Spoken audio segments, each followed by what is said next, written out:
台语的艺术水阁好，国情解说你参考，解文说字。咱看到讲，香港人咧争取民主，拼甲安尼老伙老弟，实在互国情想起有真侪英国古早的元素。这毋是讲即马民间才流传的哦。虽然经过100-200冬，时势来到民主时代，英国的古早话，即马现代来应用，俗语话也阁真下情理。大声，我来讲一句。台湾李安集览这本册内底已经有编入在内一句俗语，这是日本时代是日本的总督府来遮编的台湾民间的俗语册。咱也认真咧研究俗语的人，定着对这本册拍算是袂生疏。台湾李安集览内底写一句讲：官断不如民愿，啊，这句确实真有影。你讲官落去判断，讲我为恁好，我要修正逃犯条例，你民的就明明。对内底看出痕迹，看出因犹豫，看出因未放心的所在。所以无论讲官安怎样判断，上较要紧，也就是爱百姓，也就是爱人民心内感觉甘愿。毋则有即句俗语话，讲官断不如民愿。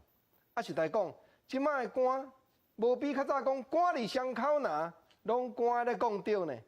永早咱伫咧念台湾的四句联，咧讲单衫五娘。或者朋友参考的时阵，国情也捌甲你讲起讲，单衫就是因为拍破人的宝镜，无钱通去陪人，写甘愿字，提笔来写入约诗，条件何欲莫相欺。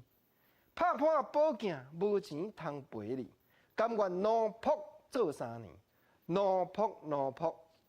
较早咱所讲的奴仆，即马咱敢无一句话流行，讲民主社会。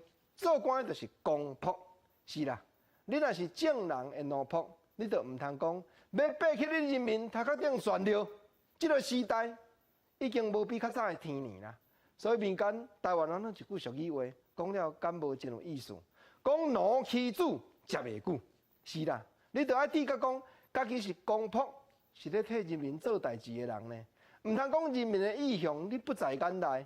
到底要听顶头什么人的？你无得去听啦。为就是我靠人民，人民若叫你行东，你唔通往西啦。啊，你来讲，敢若短期间要用国骗的，选举的政见讲甲飞天转地，有当着啊吼。国情原来要另外一句俗语话，互相甲你研究啦。你嘛听我讲，我举一支腿，要甲行起你到月球啊。毋过歌曲唱袂落调。咱现代才会公仆，现代要争取做官，要争取做民意代表的人。只有过去台湾民间一句话，较有情理，就是讲咱爱照品照行。虽然古早的言辞，毋过民主时代即摆咧应用，这俗语话，确实嘛真有意思。你讲看有影无？